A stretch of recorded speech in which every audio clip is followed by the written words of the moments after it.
was feeding the cats, the employees or just the customer? It was a resident who wanted to have access when they were closed. And unfortunately, she raised so much rancor and threw sand in people's eyes to where the police had to be involved. And there was detente before. We'll agree not to do anything if you also don't make this a big issue. So she raised it up and we had to respond, and now we have to follow it up. But no one was perfect in this. There are no winners here. Unfortunately. Is it just one place that if you're having problems with cats, or? There are cats, for the most part. You can probably find a cat at just about any recycling center. Yeah, I was gonna say that, that's It's a food source. Yes. yeah, it's a really interesting question Yeah. that you bring in, because I think that's gonna be a consistent problem. And With all the residents moving in, I got 5 cats running around my place now, which I've never seen cats before. I read an article where there's an uptick of bears over in your area in Carolina Parks. So, I had to trap 3 coons that were eating my ducks. So I think you're probably gonna see more than cats in and up. But DNR says it's the number one. You know, because- It's the number one issue. Feral Because cats. they don't have nowhere to go. People want the feral hogs. You know, it's really feral cats is the Yeah. biggest issue. We're losing wildlife, we're losing birds like crazy because of feral cats. I would like to say I've had several calls from different people and heard a lot of different things. And where people get very passionate about animals, and they should, I don't believe in anybody mistreating an animal for any reason. It's hard to see an animal that is hungry that you don't feed it. And then when people are trying to work with people and then it quits or there's a problem, there's a lot of anxiety. And I'm not gonna say if he was right or wrong, I wasn't there, I've heard a lot of different things. But we do need to, it is actually illegal to feed feral cats, period. Yes, ma'am. Okay, I know a lot of people do, and I have a lot of people throw them out on my road, whether they're feral or house cats or whatever, and I'm not gonna have anything sitting on my porch starving, I can't stand that until I have the proper things done.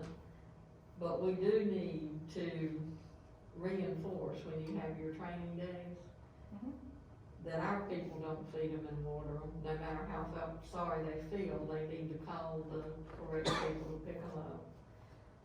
They probably don't need to enter into discussions with people, even if that person wants to help that animal. And then once there is an altercation, and the public is not very nice to our workers,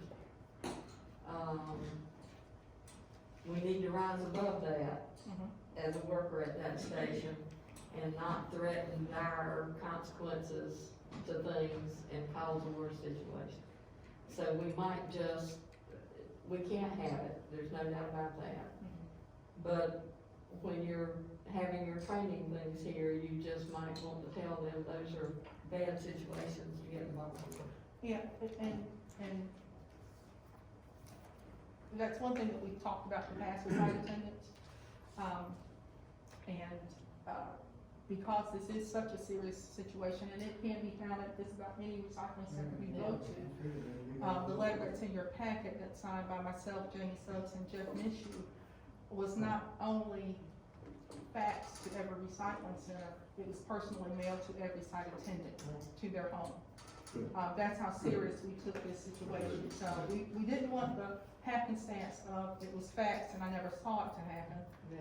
So we ensured that it was mailed to their home to ensure that they did receive the notification. Even though it's something we've talked about before, Yeah. it was serious enough that we thought that step needed to happen. So, and we'll continue to talk. In Horry County Police, this hasn't been the first time they've helped trap cats at a recycling center, and we know it won't be the last time. So we'll continue to work directly with them on addressing the matter. With the same problem with boat landings.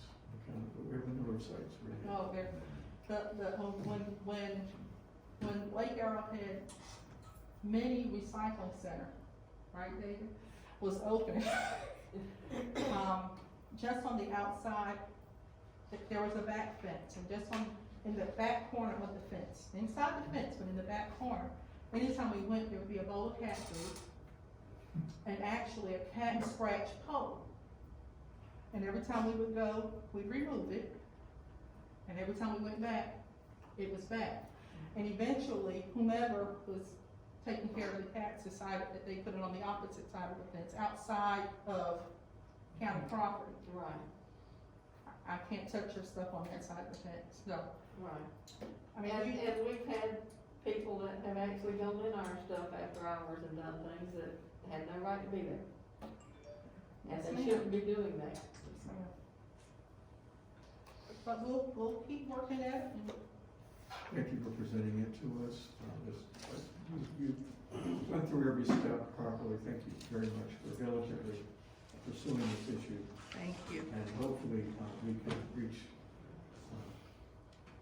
the residents who've been doing this and let them understand the need for this.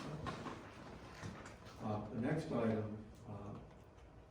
from the executive director's presentation is the lightning damage. Mike, you Yeah, want to take that?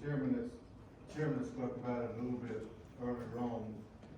We came in Monday a week ago after that bad Saturday electrical storm where it looked like at my house. Came in with a lot of damage to computers, air conditioners, the scales was down. We had to do manual tickets at the scale house and created long lines, and so it threw us for a loop, for a while. We got everything operating somewhat, in a couple hours, we got our computer people in. We're still not whole yet, we still got equipment that's damaged, it's not been repaired, it's waiting on parts and stuff like that. So we're, definitely working through that, and, we'll be turning all that into our insurance. And they were responsible. Very responsive, so, we're definitely working on that, but we lost a lot of camera systems, some important camera systems. The most important one is the ones that's over the leachate tank, so we can watch to make sure it don't get too full, and they were gone, lightning struck it. So we had to climb the tanks 2 or 3 times a day to make sure they're not where they're supposed to be. And, but anyway, we're working on those, and, it's probably gonna be a few more weeks before we back up the whole, our fire alarm system, I think is, it's the one they used on Noah's Ark. They've been able to find any parts for it, so we don't know where that's going yet. They're trying to find some manufacturer that can find the parts for it, so we don't have to put a new system in. So that fire alarm system's out, so I don't get a call when we get something. I told Esther that was pretty good, they called me 4 AM in the morning and told me the battery was low. So, I told them I'd check on when we got to work. But anyway, so, They were right to contact you. We need to determine the priority. So they did right. yeah. Sorry you were disturbed. Well, I was actually up. So, I was actually up when they called. I had just got up. Anyway, so, like I say, that's still an ongoing progress. We're hoping to probably get in the next 30 days, get it all fixed and back up and operating. The major thing it done to us, I think, was those cameras and the scales. Is when the scales go out and they shift us back straight lane, we had one computer, so the 2 couldn't use the express lanes. It put a line, when I got here that morning, the line was to the road, trying to get in. And Esther thought for this meeting tonight, all she needed was a projector, and we'd be up and operational. It wasn't until we hooked up the substitute projector, we realized that none of the component parts of the system were operational either. So you've had your hands full dealing with this too. A little bit, hopefully next month it'll be a different picture in here, I hope. Any questions on that? The next thing will be a request from the South Carolina DOT to construct the driveway entrance outside the right of way. So, we have some property on 701, north, that they are 4-laning 701 north. I think a couple of y'all were on the right committee that got that approved. I think that was on Ms. Cooper's list of things to get done. It was. But she succeeded, now they come to us and told us that, they want, 37 foot of, property and, so it's going, but the roadway, all they wanted us to prove currently is the driveway, when they get through repairing, putting the new driveway in, they will have to go on our property to grade it properly, to make sure it drains properly and everything. And so they're asking for permission for the use of that to access our right of way. The property is currently, I talked to the gentleman, the property is currently being appraised, and once the appraisal is done, he'll get back on the actual right of way. Did you tell him how much the lease would cost for the time period he was gonna be there? Sir, ma'am? Did you tell him how much that right-of-way lease would cost him for the amount of Have time? you visited that site, you know how we're using it correctly. I honestly did, I told him, just go ahead and write me a check, $200,000, we can move on. That's right, we need to raise the Don't money. take a lot of time. Yeah, he went by in on that for some reason. He said, well, this is the county's money, so he said. So, but anyway, I need a vote to give Danny Knight permission to sign that, to giving them, authorization to build the driveway. Does anyone have any problem with that authorization? Is there a motion then to give him the authority? Been moved and seconded, any further discussion? All in favor, aye? Aye. Opposed? Pass unanimously. No, we don't, thank you. Yes. Committee reports, there were none this month. Old business, Lord Fleet, you had some old business that you wanted to address. Yes, we have been trying to find out what Best Buy's rules were on taking electronics. And I was able to do that today. They will take electronics as a trade-in on something you're buying, and they evaluate that. If it's old enough, if it doesn't have any usable parts in it, if it has no value to them, they will give you nothing for it and they will not take it. If they can use any parts off of it, they will give whatever that value is, they'll give you that much towards whatever you're buying. So it's a trade-in situation. I asked the gentleman I met with to verify that with his district manager, and he called me and said that was the deal. It was simply a trade-in. If you were buying something, they will give you nothing and they will take nothing unless you're buying something from them. Thank you. Pam had tried to get a response from them. She was having a difficult time, and I said, well, let's just send them a truck and see what their reaction is. Okay. So thank you so much for getting the answers. That won't be hard. I was ready to send them a truck, because we have a delivery. We can do. Thank you so much for looking into that matter. You pull up an 18-wheel truck, it might have some other rules. It might, but I'm sure we've gotten a response. Pam wasn't getting a response, and that would have triggered it. I don't think we should relax on that, but I think we should build a partnership with the vendors to see what we can do to work out an appropriate program. And we should do, just like Ms. Wood has suggested, do a better job of apprising the public of that alternative path. Because that's something they've worked out and are willing to do. And it's real money. Thank you so much. Any other items to present under old business? Not hearing any, we'll close old business, new business, and we can open the round table for any item of interest to members of the board. Is there a round table discussion item anyone would like to present at this time? I've got one, and we don't have to discuss it today, I just wanna put it on the table for you. And, you know, there's a new movement in this country, and I think, we're gonna be affected as well as a lot of other, solid waste facilities. but I read an article called "How Can the Recycling Sector Help Advance Racial Justice?"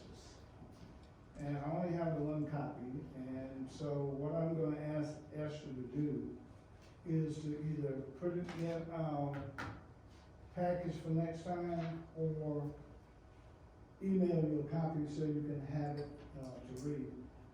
I say that because I think that's something that we have not addressed at all on this roof. And I can tell you from fact, it will at some point in time affect us some way. And while we're looking at e-ways and everything else, I think that we need to throw this into the mix as well. I have not called a recycling, committee meeting. I may do that once you guys had a chance to read that. Because I think we need to start looking at what kind of measures are going to be able to help us when it hit, and it will hit. I promise you that. It doesn't matter, I don't think it's gonna make much difference who's in the White House. Because there's a grassroots movement that people have taken up, and they are not going to turn the loose. And if we take just a moment and look at how we, our situation around solid waste, questions will be asked.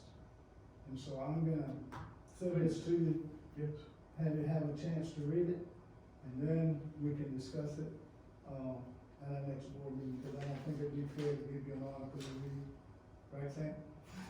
Yes, sir.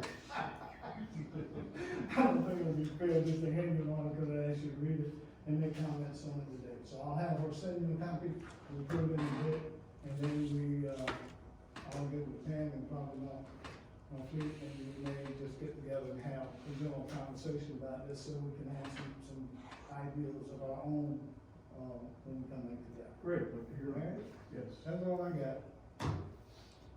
Anything else for the good? Yes. I was just gonna say, I appreciate that, I wanted to read it, I'm glad to hear we're gonna have a recycling committee meeting, because when we finished the second thing of what we have in the landfill, and I think we need to have that discussion again on each thing, Right. and what we could possibly do with it to recycle it, or to make money on it, and look at the things that we no longer do recycle, and I think we really need to have a good recycling meeting, to look at all that as well as this, because a lot of new things are coming down, and we need to be aware of them. And I think we need to be ahead of the game. Yeah. I like to be proactive, I don't prefer to be reactive. Thank you. Thank you. Keep Kind of Beautiful met this morning, and we discussed the results of the public. We ran a survey to try to find out what the public's reaction is to banning single-use plastic.